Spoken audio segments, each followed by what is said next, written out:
और एक नामवर आलिम दीन, मदीना यूनिवर्सिटी से फाजिल और एक बहुत बड़ी यूनिवर्सिटी के चांसलर, मदरसा जामिया अबी बकर के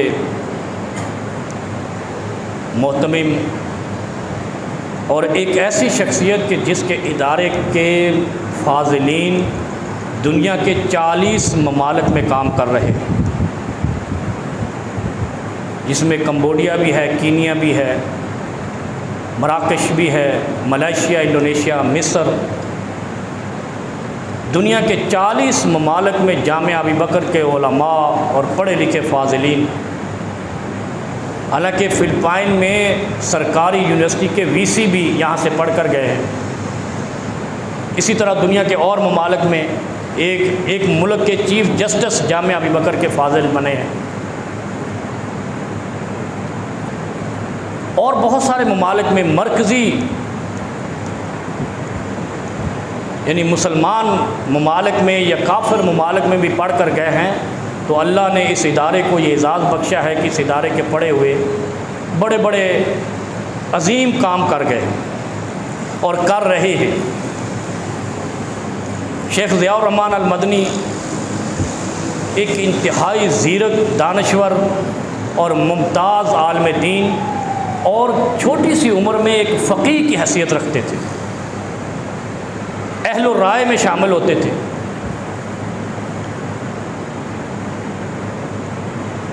बड़ा जुल्म हुआ है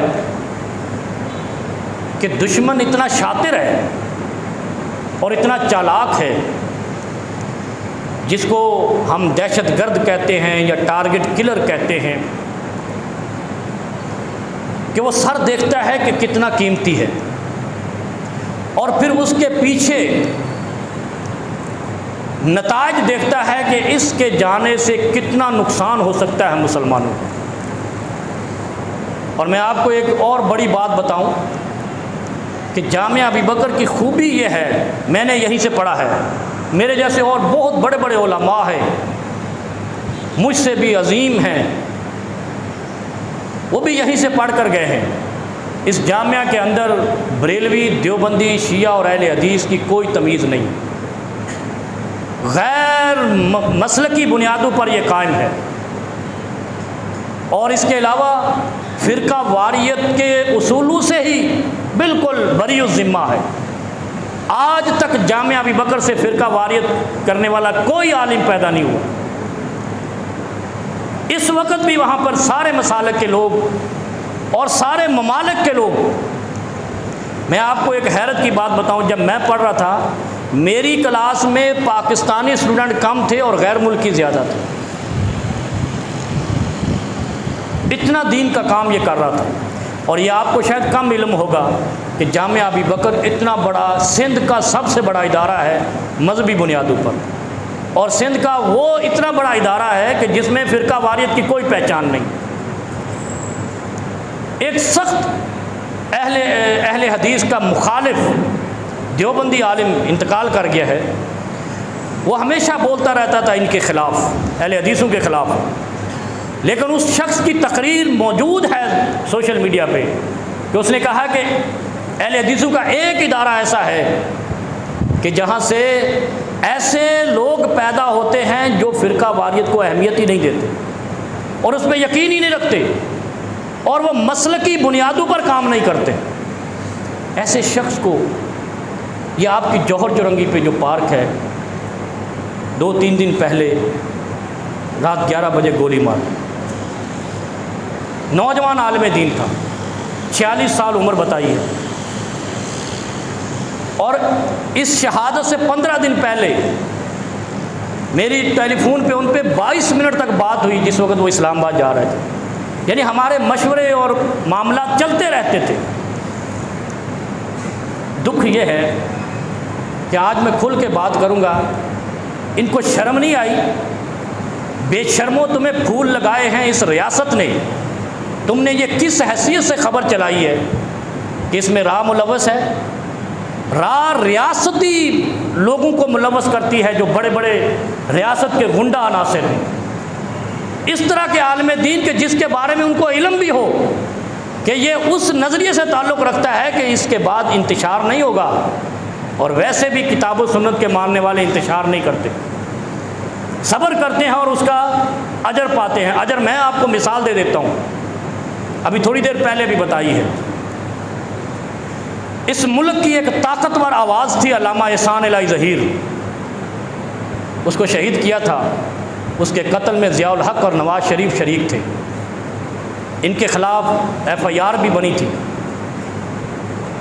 इन्होंने जाकर सऊदी फरमारवा से भी कहा था कि अल्लामा एहसान इलाही ज़हीर के मामलात में हमारे साथ थोड़ा नरमी की जाए, क्योंकि सऊदी फरमारवा का स्पेशल त्यारा यहाँ से उनके ज़ख्मी लोगों को और अल्लामा एहसान इलाही ज़हीर को लेकर गया था इलाज के लिए। और उस वक़्त भी कर्नल कज़ाफ़ी ने भी ऑफ़र की थी, तुर्की ने भी ऑफ़र की थी, और सऊदी अरब ने भी ऑफ़र की थी, मिस्र ने भी ऑफ़र की थी कि हम इसका इलाज करेंगे। और खुदा ने दिखाया, अल्लामा एहसान का एक एक कातिल बर्बाद हुआ है। नवाज शरीफ को उसी लोगों ने जो उसके साथ थे, ज़ियाउल हक़ के साथ, जितनी दफ़ा ज़िल्लत का निशान बनाया है, और अपनी वतन की मट्टी भी उसको मुयस्सर नहीं। ताबूतों में बंद होके इनके ख़ानदान की लाशें आती हैं, और मेरे रब का हुक्म हुआ, और अगर शेख ज़ियाउर रहमान मदनी के कत्ल में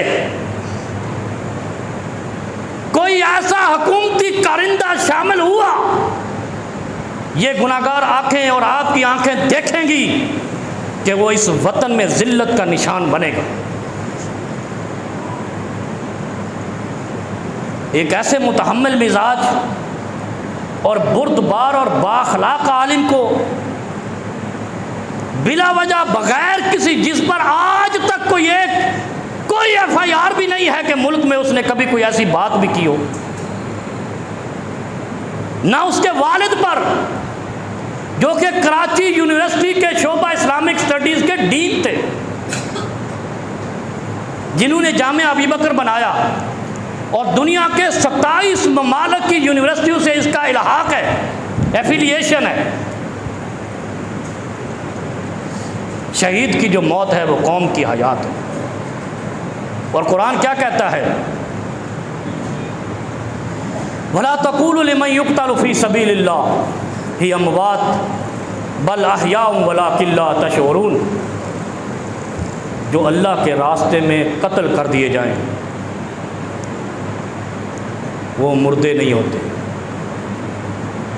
वो तो लोग कहते हैं ना, मुर्दे सुनदे हैं, ये मुर्दे होते ही नहीं हैं। बल अहयाउन वलाकिन ला तशऊरून, ये ज़िंदा होते हैं और अल्लाह उनको रिज़्क भी दे रहा होता है, तुम्हें उसका शऊर नहीं है।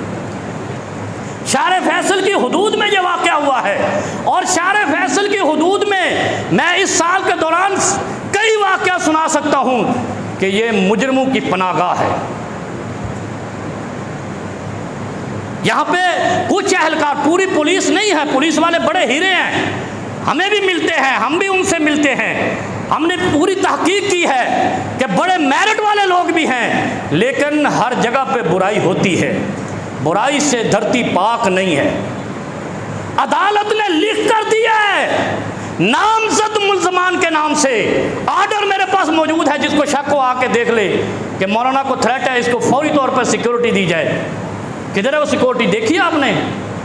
हम भी आपके मेहमान हैं, मर जाएंगे तो ये रह जाएंगे, लेकिन इंशाअल्लाह अगर नाजायज़ खून किसी का बहेगा, बहाने वाला तुम्हारी आंखों के सामने इबरत का निशान बनेगा।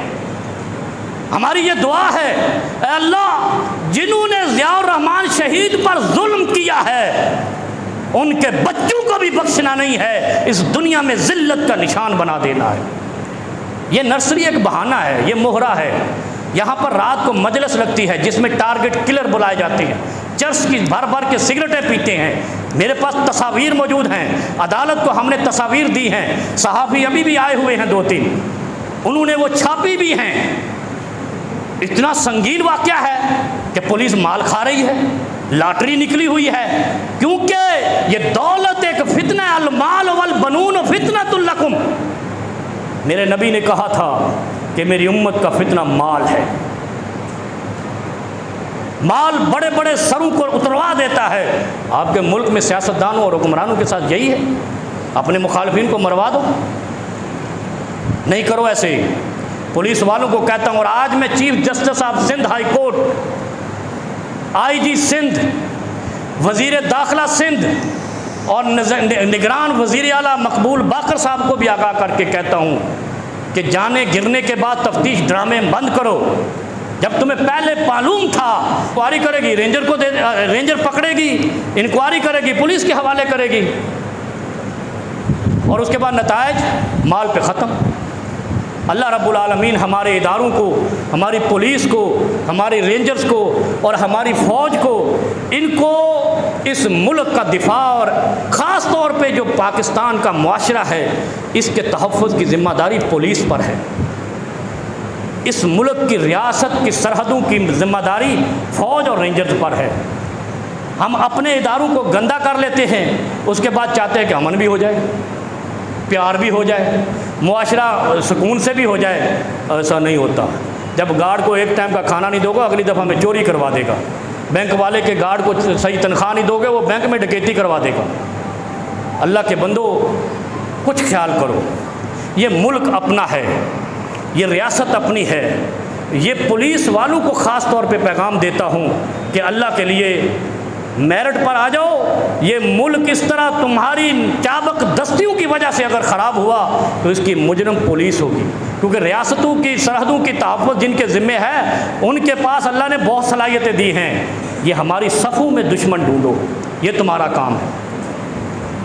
ये हमारे महल्लों में दुश्मन ढूंढो। क्यों शार फैसल की हदूद में जराइम ज़्यादा हैं? कभी IG को नोटिस नहीं लिया, एडिशनल IG नोटिस नहीं लेते। क्यों नहीं लेते? इसका मतलब है, वो क्या कहते हैं, दाढ़ में काला है।